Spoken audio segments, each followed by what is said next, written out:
दोस्तों, इन दिनों वक्फ के ताल्लुक से क्या कुछ हो रहा है आप सब लोगों को मालूम है। हिंदुस्तानी मुसलमान जो आम मुसलमान हैं वो इस बात को लेकर बहुत चिंतित रहते हैं कि क्या हुकूमत जितनी भी वक्फ प्रॉपर्टी है उस पर कब्जा कर लेगी। क्या मस्जिद पे हुकूमत का कब्जा हो जाएगा, मज़ारों पे हुकूमत का कब्जा हो जाएगा, कब्रिस्तान पे हुकूमत का कब्जा हो जाएगा। ऐसा क्या कुछ है? क्या सही में ऐसा कुछ है? हुकूमत कब्जे के मूड में है या हुकूमत की प्लानिंग कुछ अच्छा करने के लिए है? ये समझने के लिए हम बात कर रहे हैं सीनियर एडवोकेट शाहिद अली से। शाहिद अली भाई इस ताल्लुक से बहुत काम कर चुके हैं, वक्फ पे इनका बहुत काम है और एडवोकेट हैं तो जानकारी भी बहुत ज़्यादा है। शाहिद भाई, जो आम मुसलमान हैं वो बहुत चिंतित है कि सरकार कब्जा तो नहीं कर लेगी सारी प्रॉपर्टी पे जो मुसलमानों की है। तो इस ताल्लुक से जो हमारे व्यूअर को बताइए कि गवर्नमेंट जो कर रही है उसकी नीयत क्या है? क्या वो कब्जा करने की नीयत है या कुछ अच्छा करने की नीयत है? देखिए, चिंता तो जायज है क्योंकि उनकी इंटेंशंस वाकई में खराब हैं। अगर अच्छी इंटेंशंस होती उनकी तो अब सोचिए कि इन्होंने कमेटी बनाई पार्लियामेंट की और जेपीसी ने 2-3 महीने 4 महीने उसने तमाम लोगों की राय ली, लोगों के पास गए तो दिखाने के लिए तो उन्होंने बहुत कुछ किया। लेकिन जितनी भी राय थी, जो सजेशंस थे, जो ऑब्जेक्शंस थे, उन्होंने एक भी ऑब्जेक्शन या राय को पुट नहीं किया अपनी पार्लियामेंट में रिपोर्ट पेश करते वक्त। मेरे पास वो रिपोर्ट है। उस रिपोर्ट में जिन लोगों ने अपने ऑब्जेक्शन से राय दी उनके नाम तो लिखे हुए हैं, मेरा भी नाम लिखा हुआ है, लेकिन हमने क्या कहा वो सदन में रखा ही नहीं। या सदन में किन लोगों ने क्या बात कही है सदन में रखा ही नहीं गई है वो बात को, तो हिस्ट्री क्या जानेगी उसको। और क्यों नहीं रखी गई है? क्योंकि इसके अलावा और कोई मकसद नहीं हो सकता कि नीयत उनकी खराब है।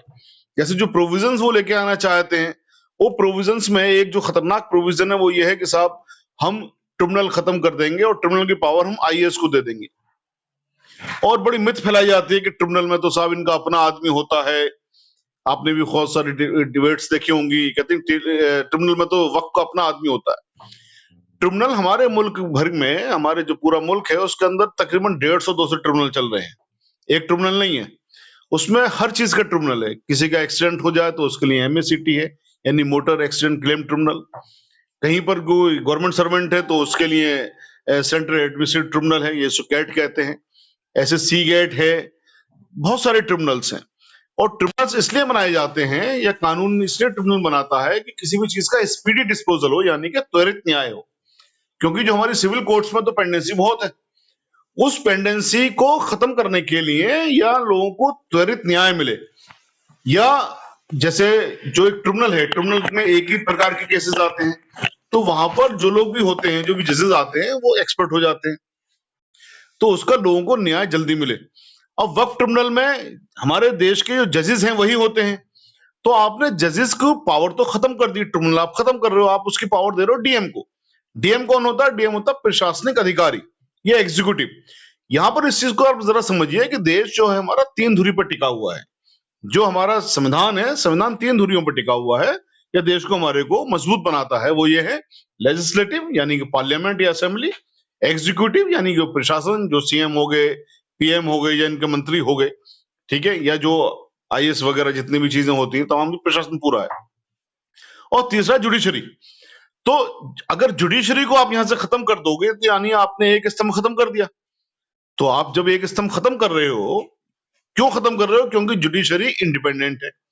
जुडिशरी सरकार की नहीं सुनती, जुडिशरी प्रशासन की नहीं सुनती। जो भी कानून बनाया है लेजिस्लेशन ने, यानी सरकारों ने, यानी भारत की संसद ने या असेंबलीज ने, उन कानूनों को वो पालन करवाने का काम करती है। तो आपने उसकी पावर खत्म करके जब डीएम कौन होता है? डीएम तो सरकार का गुलाम होता है, सरकार का नुमाइंदा होता है। आप वो पावर छीन कर डीएम को दे दोगे तो डीएम से आप क्या ऑर्डर करवाओगे? जाहिर है जो सरकार ऑर्डर चाहेगी वो करवाएगी डीएम से, क्योंकि डीएम तो उनका आदमी हो गया। तो आपने जुडिशरी की पावर खत्म करके जब आप डीएम को दे दोगे तो आपने, समझ लीजिए कि आपने बेसिकली, ये आपकी नीयत वक्फ को लूटने की है, वक्फ को खत्म करने की है। तो शायद भाई, यहां से नीयत साफ हो जाती है। शायद भाई एक सवाल ये बनता है कि मुसलमानों ने भी, लोग कहते हैं कि वक्त इतना ज्यादा है वक्त के पास कि मुसलमानों की गरीबी दूर हो सकती है, बहुत सारे मसाइल हल हो सकते हैं, बहुत सारे इदारे बन सकते हैं। तो मुसलमानों ने तो ये अच्छा काम किया नहीं। हम बहुत से ऐसे रिकॉर्ड जानते हैं जहाँ मुसलमानों ने ही वक्फ प्रॉपर्टी पे कब्जा किया हुआ है, कहीं कोई मौलवी ने किया हुआ है, कहीं किसी और ने किया हुआ है। तो हुकूमत तो ये भी कह सकती है ना कि आपके अपने लोगों ने कब्जा किया हुआ है, उनसे निजात दिलाने के लिए हम एक अच्छा काम कर रहे हैं, वो कह सकती है हुकूमत। अच्छा सवाल है आपका। मैं इसका सवाल का जवाब 2 पार्ट में देना चाहूंगा। एक तो जो आपने बात कही कि साहब इसका इस्तेमाल हो सकता है, हम तो ये बात कहते हैं कि आप वक्फ हमें दे दीजिए, यानी मुसलमानों को दे दीजिए। मुसलमानों का वक्फ है ना, मुसलमानों को दे दीजिए। सरकार का इंटरफेरेंस क्यों? कोई भी सरकार हो, भारतीय जनता पार्टी की हो, कांग्रेस की हो, आप किसी भी पार्टी की सरकार हो, सरकार का इंटरफेरेंस क्यों? आप दीजिए मुसलमानों को। जैसे सरदारों के पास में उनकी प्रॉपर्टी है, गुरुद्वारा प्रबंधक कमेटी बाकायदा सरकार के जरिए कानून बनाया हुआ है, वो प्रॉपर्टी का संचालन खुद करते हैं, सारी चीजें करते हैं। कर्जा हंसना हमारा कॉन्सेप्ट है, वो देते हैं। हमें अगर सरकार हमारी इन प्रॉपर्टियों को, वक्फ प्रॉपर्टियों को दे दे, हमें इनको मैनेज करने के लिए, तो हम देश का बजट भी फाइनेंस कर देंगे। हमारे देश में जो एक बड़ी समस्या है कि साहब कहते हैं कि देखिए ये मुसलमानों के लिए नीतियां बनाते हैं, फला पार्टी बनाती है, करती है, रिजर्वेशन मांगते हैं। हमें सिर्फ वक्फ दे दीजिए, हम सरकार से कोई भी दूसरी डिमांड नहीं करेंगे। और वक्फ अगर हमारे हाथ में हो गया तो हमारी जो बहनें बेवा हैं उनको पेंशन मिलेगी, हमारी जो जो इनका तलाक हो गया उनको उनके मेंटेनेंस मिलेगा, जो बच्चे पढ़ना चाहते हैं उनको स्कॉलरशिप्स मिलेंगी, जो बुजुर्ग हैं 60 साल के हो गए उनको तनख्वाहें मिलेंगी या उनको पेंशन्स मिलेंगी। हमने दिल्ली में कुछ प्रॉपर्टियां भी आजाद करवाई जो हमने वक्फ बोर्ड को सौंपी। नतीजा ये हुआ कि वक्फ के जरिए हमारे मुअज्जिन और इमामों को तनख्वाह मिलने लगी। चूंकि सरकार के जो दूसरी पार्टी है वो ये नैरेटिव फैलाती है कि देखिए साहब मुसलमानों के लिए ये हो रहा है। नैरेटिव ये फैलाया कि केजरीवाल ने मुसलमानों के इमामों को, इनको मुअज्जिन को तनख्वाह दे दी। हकीकत क्या थी कि हमने जो वक्फ प्रॉपर्टियां खाली करवाई, जो वक्फ प्रॉपर्टियां दोबारा लेट आउट हुई, उससे जो इनकम हुई, उस इनकम की बेस पर ये प्रॉपर्टी, ये इनको तनख्वाह दी गई इमामों को, और मुसलमानों को मिल रहा है। मुसलमानों का पैसा ही, जो पैसा हमारे बाप दादाओं ने जो प्रॉपर्टियों में रख दिया, जो प्रॉपर्टी हमें दे दी, उस प्रॉपर्टी को अगर हमें इस्तेमाल करने का दे दिया जाए तो हम देश का बजट भी फाइनेंस कर देंगे, तमाम चीजों की समस्या दूर हो जाएगी। यानी हर मुसलमान, में अगर आसान अल्फाजों में कहूं, हर मुसलमान तकरीबन आज की डेट में अगर वैल्यूएशन उसका करा जाए 40 से 45 लाख रुपए का मालिक है। अब आपके दूसरा पॉइंट का जवाब कि सरकार कुछ अच्छा करना चाहती है। देखिए वक्फ तो जब से देश आजाद हुआ है गुलामी है, पहले भी गुलाम था, आज भी गुलाम है, और ये गुलामी अब खत्म करके मुसलमानों को नहीं देना चाहते हैं। ये इस पूरी की पूरी प्रॉपर्टी को हड़पना चाहते हैं। अभी क्या है, अभी वक्फ पर जो कब्जे हैं उसमें मुसलमानों के भी कब्जे हैं, हमारे हिंदू भाइयों के भी कब्जे हैं, उसमें सरकारों के भी कब्जे हैं।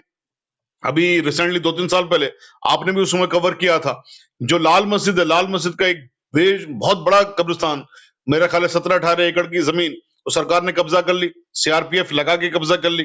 तो वो कब्जा करने के बाद हम बिल्डिंग बना रहे हैं, किसका नुकसान है? कौम का नुकसान है ना।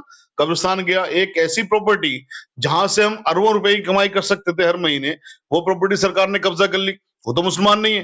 तो कल भी ये सरकारें कब्जा करती थी। अकेले दिल्ली में जब से देश आजाद हुआ है, अकेले दिल्ली में 300 वक्फ प्रॉपर्टियां भारत की सरकार ने कब्जा कर ली, और उस कानून के रहते हुए कर ली जो कानून कहता है वक्फ प्रॉपर्टियों को कोई छू भी नहीं सकता। क्यों कर ली? क्योंकि वक्फ बोर्ड का चेयरमैन गवर्नमेंट का नुमाइंदा होता था और होता है। कानून यही है कि वक्फ बोर्ड का चेयरमैन गवर्नमेंट का एमएलए होगा। वो जो गवर्नमेंट कब्जा करेगी उसके खिलाफ कैसे बोलेगा? नहीं बोलेगा। तो बेसिकली हम वो बेबस लोग हैं कि वो लोग भी कब्जा करते हैं, ये लोग भी कब्जा करते हैं, और हमसे कहते हैं देखिए साहब अब तक तो इन प्रॉपर्टियों पर कब्जा हो रहा है, या प्रॉपर्टियों का आपको फायदा नहीं हो रहा, हम फायदा देंगे। भाई आप कैसे फायदा दोगे? आपको फायदा देना है अगर, तो आप करिए ना आजाद, करिए इस वक्फ बोर्ड को खत्म, दीजिए इन सारी प्रॉपर्टियों को मुसलमानों को, और बनाइए एक ऐसा बोर्ड जैसा सरदारों के लिए बना हुआ है। गुरुद्वारा प्रबंधक कमेटी, सब जानते हैं गुरुद्वारों की जितनी भी जमीनें हैं, गुरुद्वारा प्रबंधक कमेटी उनको मैनेज करता है, उनको एडमिनिस्टर करता है। कर्जा हंसना हमारा कॉन्सेप्ट है, वो देते हैं। क्यों देते हैं? क्योंकि उनके पास उनकी प्रॉपर्टी को मैनेज करने की पावर है। उनका जो बोर्ड चुना जाता है, सरदार जितने भी हैं वो वोट डालते हैं, उनका इलेक्शन कमीशन है अलग, आईटीओ पे उसका ऑफिस है, 5 साल में उसके इलेक्शन होते हैं, वार्ड लेवल से लेकर के टॉप लेवल तक। करवाइए ना यहां भी, अगर आपकी इंटेंशन वाकई में वक्फ बोर्ड को आजाद करने की है तो आप उसके तहत बनाइए ना। और देखिए कितना खूबसूरत एक्ट है गुरुद्वारा प्रबंधक कमेटी एक्ट। जब ये बना था 1925 में, 25 जुलाई 1925 को, तो महात्मा गांधी जैसे शख्सियत ने ये कहा था आज हम जंग आजादी की पहली लड़ाई जीत गए। हमें उससे महरूम किया गया। क्यों महरूम किया गया? तो मोदी जी को हमने तो रिप्रेजेंटेशन दी, लिखित में दी, बहुत धरने प्रदर्शन किए, पूरे देश भर के अंदर हमने इसमें धरने प्रदर्शन किए हैं, कॉन्फ्रेंसेस किए, और गवर्नमेंट को इतनी बहरी नहीं कि उनके कान तक ये बात नहीं गई है, रात दिन इस बात को कहते हैं, लेकिन इस बात को सुनेंगे भी नहीं, लिखेंगे भी नहीं, बोलेंगे भी नहीं, पार्लियामेंट में नहीं रखेंगे। आप कहेंगे साहब हम जी इनको मुसलमानों को इसका हक नहीं मिल रहा, फायदा नहीं मिल रहा, इसलिए इसको हम कब्जा कर लेंगे। ये कौन सी बात हुई भाई? हमारी प्रॉपर्टी हमें दीजिए ना, हम बताएंगे ना उससे क्या करना है। शाहिद भाई, एक चीज जो लोग कहते हैं, जो भी चेयरमैन रहे कुछ ईमानदार रहे, लेकिन ज्यादातर के बारे में लोग कहते हैं कि चेयरमैन भी जहां जहां रहे वक्फ बोर्ड के, वो लोग हुकूमत की तरफ से बिल्कुल झुके रहे, हुकूमत की तरफ से, किसी चाहे वो डर के मारे हो, चाहे पैसे की लालच में हो, और उनके बेईमान होने की वजह से भी ये मसला रहा। देखिए मैंने आपको जैसे बताया ना कि ईमानदारी बेईमानी तो छोड़ दीजिए, जो वक्फ का कंपोजिशन एक्ट है वो क्या है जो आज की डेट में है, जिसको चेंज करना चाहते हैं, वो ये है कि साहब वक्फ बोर्ड में एक एमएलए होगा मुस्लिम, एक मुस्लिम एमपी होगा, एक मुसलमान एडवोकेट जो बार काउंसिल चुन के आएगा वो होगा, एक मौलाना साहब होंगे, 2 मुतवल्ली होंगे जो प्रॉपर्टियां वक्फ की, और एक सोशल वर्कर होंगे। इन सारे लोगों को गवर्नमेंट अपॉइंट करती है, गवर्नमेंट नॉमिनेट करती है। एक जो वकालत से चुन के आते हैं उनके अलावा, वो तो वकीलों ने चुन के भेजा, वहां से वो आ जाते हैं। जब सारे लोगों को गवर्नमेंट चुनती है तो एमएलए भी गवर्नमेंट का, एमपी भी गवर्नमेंट का, सोशल वर्कर भी गवर्नमेंट के, मुतवल्ली भी गवर्नमेंट के, उलेमा भी गवर्नमेंट के। तो अब किसकी पावर हुई वक्फ में? किसका हुआ वक्फ बोर्ड? गवर्नमेंट का हुआ। तो जो गवर्नमेंट उनको वक्फ का चेयरमैन बना रही है, मेंबर बना रही है, क्या वो वक्फ के किसी एक्शन के खिलाफ बोलेंगे? इससे बड़ी क्या मिसाल दूं कि दिल्ली में 300 वक्फ प्रॉपर्टियां भारत की सरकार ने, वो किसी पॉलिटिकल पार्टी की बात नहीं कर रहा हूं मैं, सरकार होती है, पूरे देश की होती है, आजादी से लेकर के अब तक 300 वक्फ प्रॉपर्टियां के लिए दिल्ली में एक्वायर कर ली, कब्जा कर ली। और उनकी वैल्यू कितनी है आप समझ सकते हैं? अगर उन वक्फ प्रॉपर्टियों को अगर वो हमें दे दें, आज भी सिर्फ 300 दे दें बस, हम हर साल दिल्ली में एम्स से अच्छा हॉस्पिटल बना देंगे, हम दिल्ली यूनिवर्सिटी से अच्छी यूनिवर्सिटी बना देंगे, हम जगह जगह कॉलेजेस बना देंगे, सबको हम जितने भी मुसलमान जो बेवाएं हैं उनको पेंशन दे देंगे, जो बुजुर्ग हैं उनको हम पेंशन दे देंगे, अकेले इन 300 प्रॉपर्टियों से। और हम किसी से कुछ ले नहीं रहे। देखिए जब पढ़ेंगे उसमें बच्चे यूनिवर्सिटी में, हिंदू भी पढ़ेंगे, मुसलमान भी पढ़ेंगे, इलाज हिंदू का भी होगा, मुसलमान का भी होगा, नौकरियां सबको मिलेंगी।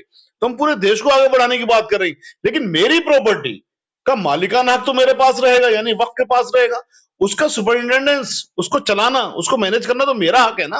वो मेरा हक छीन के मेरे हिंदू भाइयों को कैसे दे देंगे?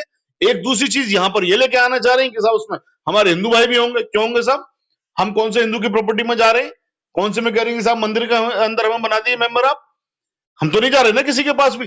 तो आपने इस नाम पर कि साहब हम अच्छा करना चाह रहे हैं, आप बिल्कुल ही खत्म करना चाह रहे हो। तो एक तो आज तक जितने भी हमारे लीडरान गुजरे उन्होंने इन बातों को उठाया नहीं। दिल्ली में 70 मस्जिदों में 54 मस्जिदों में नमाज बंद है। वहां पर हमारे जितने भी बड़े बड़े नाम निहाद के मुसलमान बड़े बड़े नेताओं के आप नाम ले लीजिए, बताइए किसने कोशिश करी उन्हें नमाज खुलवाने की? जबकि जो एएसआई का एक्ट है जिसके तहत वहां पर नमाज बैन करी गई है, उसकी दफा 16 ये कहती है कि कैरेक्टर चेंज नहीं कर सकते। मस्जिद का कैरेक्टर क्या होता है? मस्जिद का कैरेक्टर नमाज पढ़ना ही होता है ना, और वो नमाज बैन कर रही है आपने। और ये नाम निहाद के मुसलमान जो नेता अपने आप को बनते हैं, बड़े बड़े सूरमा हैं, वो इस बात को नहीं करते। जज्बाती बात तो उठाएंगे, जज्बाती जहां पर मुसलमानों के जज्बातों से खेल सके या एक पॉलिटिकल पार्टी को फायदा पहुंचा सके, वो सारी बातें करेंगे। जो बातें करने की वहां पर नहीं करेंगे उनको। शाहिद भाई, आमतौर पे उर्दू अखबारात में हम लोग रिलीज छपते हैं मौलवियों की या दूसरे मुसलमानों की, उनकी रिलीज में यही आता है, हम हुकूमत की मदाखलत बर्दाश्त नहीं करेंगे। हम लोग छाप देते हैं, लोगों को लगता है अच्छा ये तो क्या इनका कुछ चलेगा? इनकी जो रिलीज हम लोग छाप रहे हैं, कुछ करेंगे ये लोग? क्या आपको लगता है कि नहीं नहीं बहुत मुश्किल है, ये मामला बहुत संगीन हो चुका है? देखिए जो हमारे जो भी उलेमाए दीन हैं जिनकी भी आप बात कर रहे हो छापते हैं, उन सबकी जो अपनी जो भी उनकी पेश नजर है, जो भी उनका ख्यालात हैं, वो अपने उनके ख्यालात हैं। कोशिश उनकी ये है कि साहब हम गवर्नमेंट का मुदाखलत या उनका दखल बर्दाश्त नहीं करेंगे, करना भी नहीं चाहिए, हम भी नहीं करेंगे। लेकिन आज तक भी तो गवर्नमेंट का ही दखल चलता आ रहा है ना। किसका दखल है बताइए? वक्फ बोर्ड का मतलब क्या है? वक्फ बोर्ड स्टैट्यूटरी बॉडी है, यानी सरकार की बॉडी है। तो वक्फ तो आज भी कब्जे में है, वक्फ तो आज भी गुलाम है। फर्क इतना है कि आज की डेट में जो गुलाम है थोड़ा सा वो उंगली घुमा के लेते हैं, अब वो कहते हैं हमने उंगली घुमा के मजा नहीं आ रहा, अब डायरेक्ट लेंगे, इतना सा वो फर्क कर रहे हैं। ये दोनों तरीके से खिलाफ है। जो जिन उलेमाओं की आप बात कर रहे हो कि हम मुदाखलत बर्दाश्त नहीं करेंगे, क्या उन्होंने कभी कहा कि सरकार भैया वक्फ बोर्ड को आजाद कर दे, वक्फ बोर्ड आज भी गुलाम है? नहीं कहेंगे। क्यों नहीं कहेंगे? क्योंकि बेसिकली ये लोग सरकारों के गुलाम हैं। इसी ताल्लुक से शायद मेरा एक सवाल और है, कई मशहूर आलिम दीन वक्फ प्रॉपर्टी पे कब्जा किए हुए हैं। बिल्कुल है, सही बात। कई पॉलिटिकल मुसलमान नेता वक्फ प्रॉपर्टी पे कब्जा किए हुए हैं, तो इस बारे में भी तो होनी चाहिए बात। भाई आप ही ने तो कब्जा कर रखा है। अभी मैंने जो आपसे यही बात कही ना कि ये जो लोग कहते हैं कि मुदाखलत बर्दाश्त नहीं करेंगे, यही कहते हैं ना, आज तक इन्होंने क्यों नहीं कहा 75 साल देश को आजाद हुए हो गए, मैंने यही कहा ना कि सरकार का तो गुलाम आज भी वक्फ बोर्ड है। क्यों नहीं कहा कि सरकारों, जो भी पार्टी की सरकार है, हमारे वक्फ बोर्ड को आजाद करो, इसे हमें दिए चलाने के लिए, जैसे हमारे सरदार भाइयों के पास है, 1925 से है ना उनके पास। क्या हमारे जो उलेमा हैं या हमारे जो नेता हैं, मैं तमाम नेताओं की बात में कर रहा हूं, उनकी आंखों में पट्टी बंधी हुई है? क्या बिल्कुल भी उनके पास जहन नहीं है? क्या वो अपने जो दिमागी तौर से अपंग है, वो अपंग हैं, अंधे हैं, क्या है वो लोग? क्यों इस बात को नहीं कहते कि भाई सरकार का गुलाम क्यों है वक्फ? अच्छा, सरकार का गुलाम है वक्फ, तो ये सरकार आगे कहती है कि भाई ये गुलाम है, हम आपको गुलामी से आजाद कर रहे हैं। और क्या आजाद कर रहे हैं? कब ये पूरे का पूरा आपका। तो जो चीज आपके गुलाम है, आपने आज तक तो नहीं कहा कि साहब इसकी गुलामी को खत्म कर दीजिए, तो उसको गुलामी को पहले खत्म करवाना जरूरी है। क्यों जरूरी है? क्योंकि जैसा आपने कहा कि ये लोग कब्जे में बैठे हुए हैं, बेसिकली इसीलिए इन्होंने कोई बात नहीं उठाई, कोई मांग नहीं उठाई, क्योंकि ये खुद वक्फ प्रॉपर्टियों को अच्छे खासी कब्जा कर करके बैठे हुए हैं। और जो हक मिलना चाहिए, जो फायदा मिलना चाहिए मिस्किनों को, बेवाओं को, यतीमों को, गरीबों को, जो विधवाएं उनको, जो बुजुर्गों को, इमामों को, मौजिन को, जो स्कॉलरशिप मिलनी चाहिए हमारे बच्चों को, जो पढ़ रहे हैं बच्चे, जो विदेश पढ़ने जाना चाहते हैं, उनको मिलनी चाहिए, वो सब चीज नहीं मिलती। इन्हीं लोगों की वजह से जो लोग आज की डेट में भी कह रहे हैं, कल तक भी ये कहते थे कि साहब हम मुदाखलत बर्दाश्त नहीं करेंगे। भाई आपने आज तक क्यों नहीं बोला कि हम दखल बर्दाश्त नहीं करेंगे? आप आइए ना सबके सब, मैं किसी पे कोई तनकीद नहीं कर रहा हूं, इसलिए मैं किसी का नाम भी नहीं ले रहा हूं, सबको पता है कि कौन क्या है। मैं बात कर रहा हूं, मैं तमाम उलेमाओं से, तमाम आलिम दीन से, तमाम स्कॉलर से, जो भी लोग पढ़े लिखे हैं, सबसे मैं गुजारिश करता हूं कि आप लोग आइए, एक आवाज मिलाइए तो सही कि साहब वक्फ को सरकारी चंगुल से आजाद करिए। क्या कुछ बेहतर होने की उम्मीद है या मुसलमानों के हाथ से ये चीज निकल चुकी है? नहीं, बिल्कुल नहीं निकलेगी इंशाल्लाह, किसी की मजाल नहीं है कि निकल जाए। देखिए हमारा जो देश है, हमारा देश संविधान से चलता है, और संविधान इतना प्यारा संविधान है हमारा, जो डाइवर्सिटी की बात करता है, सबको बराबर के हकूक है। आज की डेट में पॉलिटिकल पार्टी अपनी ताकत की बेस पे कानून तो बना सकती है, लेकिन उस कानून का जुडिशियल रिव्यू होता है, वो ऑनरेबल कोर्ट्स में होता है।